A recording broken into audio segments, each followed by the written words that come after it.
All right, we have started the project. Now we need to understand our project phases. So if you're confused about project phases, that's what we're going to dive into in this video. So stay tuned.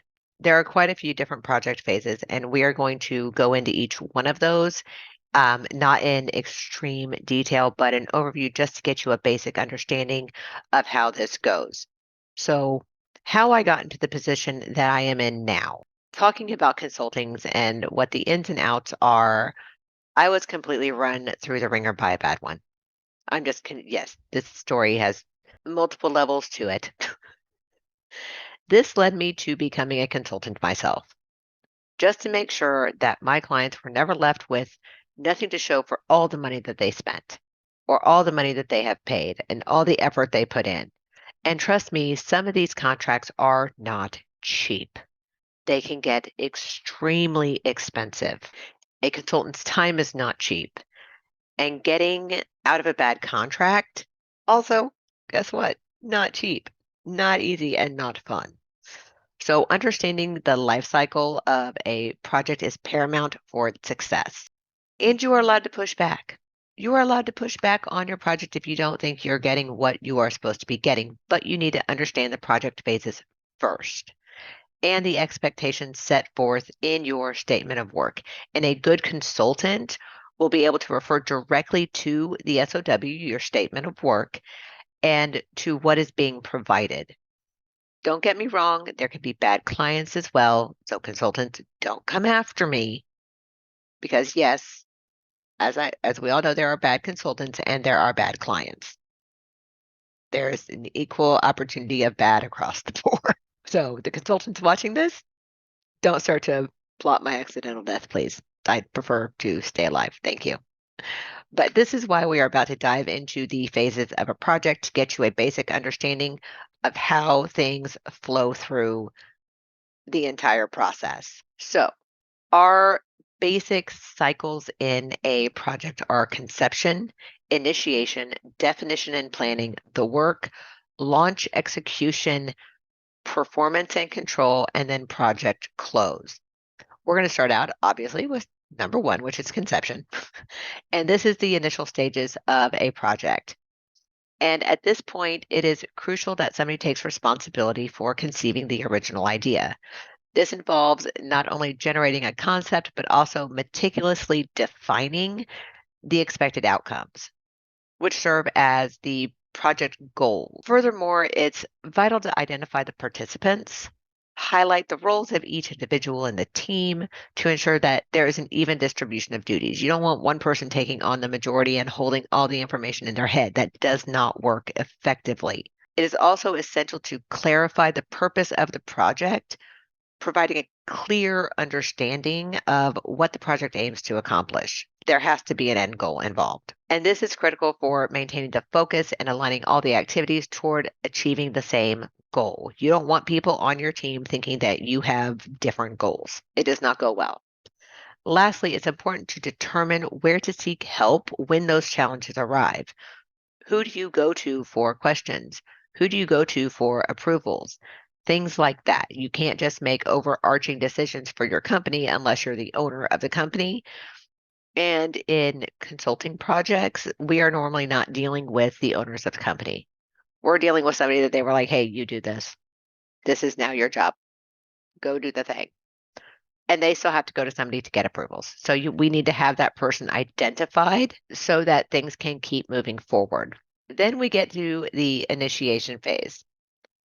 Once you've completed the sales cycle and signed your SOW, the initial phase of the project begins. During this phase, you're going to meet with your internal team. You're going to gather their input, their goals, basically conception. You're going to confirm that these are what they want and this is how they want it, yada, yada, yada. And you're going to have anticipated outcomes. What is it at the end that they are wanting? This information is then going to be shared with your consultant through meetings, collected documentation, and so on. Next, you're going to prepare for the discovery calls. And I mention these a lot because they are so important. You have to have discovery calls. And most people hate having discovery calls. They hate having meetings. Without these calls, your project will fail. And of discussion. If your consultant doesn't know what they're doing because they can't get you to tell them what they're doing, it will fail, just flat out. So if you don't want to have those calls, then I would suggest you probably don't want to hire a consultant. Just going to be bluntly honest here. All right, so you're going to prepare for the discovery calls. And in these calls, your consultants will seek to clarify your exact needs.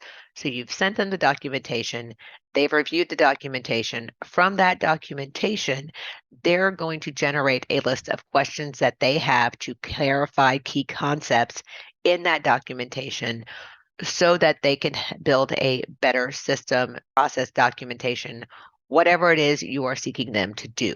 These are very important questions that need to be, one, identified, and two, answered, because this is going to be your desired outcome. Each of these calls have like their own version depending on your type of project. So none of them are going to be the same. Once you get past your initiation phase, you've had your initial discovery calls, all of that jazz. Then we get to the definition and planning phase of the project. While in the initiation phase includes project definition and the planning for some of the projects, this is where the user stories are created. The user story serves as a roadmap for building your solution and as documentation for the team to review, update, accept, and move through a process. And the concept of user stories has its own video because they are just so massive and so in depth. But once they are created, they are then returned to you as the client for an approval. This is then returned to the project manager once it's accepted, and then they organize it into the timeline, and that leads to the planning portion of the definition and planning phase, because once that plan is established, the project manager presents its final approval before the next phase begins, depending on the project's management. You'll see items like sprints, and sprints are normally about 12 weeks in length, and those are blocked with user stories. So this group of user stories goes into this 12-week sprint. Now, that doesn't mean it's going to take 12 weeks to get your end product. It just means that's the block of time they're going to put this group of user stories into to get done. Then there will be a timeline inside of your initial timeline that tells you at what stage these user stories are getting done. Because most of the time, user stories build upon a previous user story, which then gives you this full blossom of a garden of a project that is beautiful. So once they have that, they understand what you're needing. They have it documented into the user stories. They have acceptance criteria. They have your blessing on said user story. They're going to begin the work.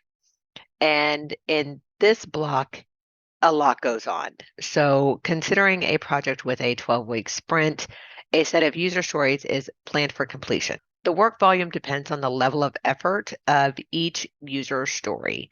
So that means if in one user story, I am having to build out code for a complex project, as well as a UI UX design for the page layout that's super simple for users to use, that LOE could be 40 hours.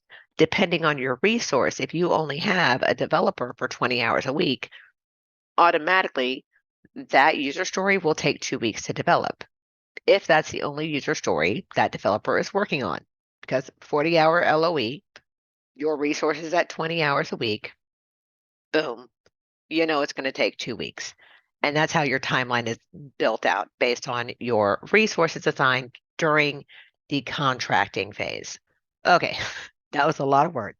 After the work is done, then the project manager is going to schedule a demo, and this is held to showcase the completed work. This is where you either accept the work as it is or say, hey, this acceptance criteria wasn't quite met, and send it back for further refinement. Many other steps have happened before this to get it to this point, which when we go into user stories, we'll dive way more into that. At the end of the 12 weeks, depending on your project type, we would proceed to the next step, which is the launch and execution phase of a project. So Having completed our first sprint, we are now ready for launch or go live, depending on the terminology your team uses. This stage involves deploying the finished work to our end users, to our client, to a production instance of a CRM or some other form of something online.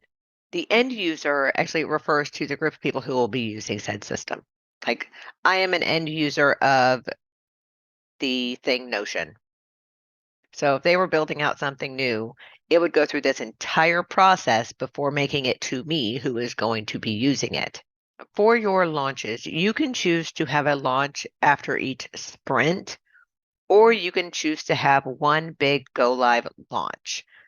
And this varies depending on your project. Do you already have an existing system that you're building onto, or do you have a brand new system that is being built from scratch? That from scratch system would have a go live date where everything gets pushed at one time, and then you start iterating on that build. Whereas if you have a system that is already out there, people are using, then you might want to go live each sprint or every 2 weeks, every 3 weeks, something like that, so that they're getting these new features as they're already using the system. From there, we go into performance and control. These are also known as key performance indicators or KPIs.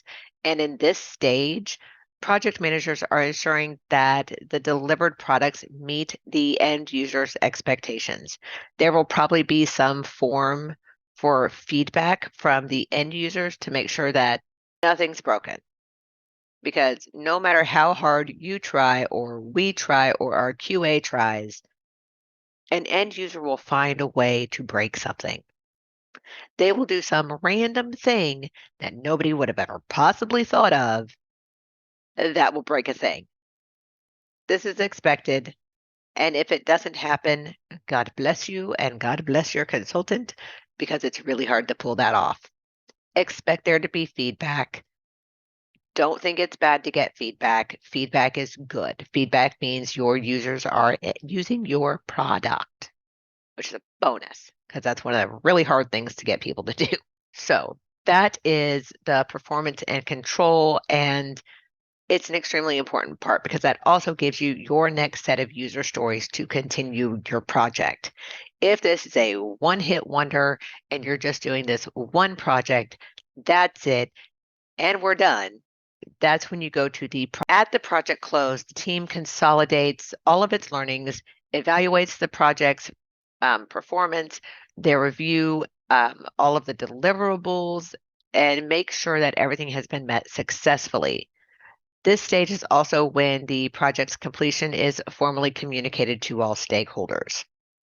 A comprehensive project report is documented, which includes the achievements, challenges faced, lessons learned, and it can be instrumental for future projects. You also may be asked to go to something like a QBR, which is a quarterly business review, or a project review, which is where this information will be disseminated to you.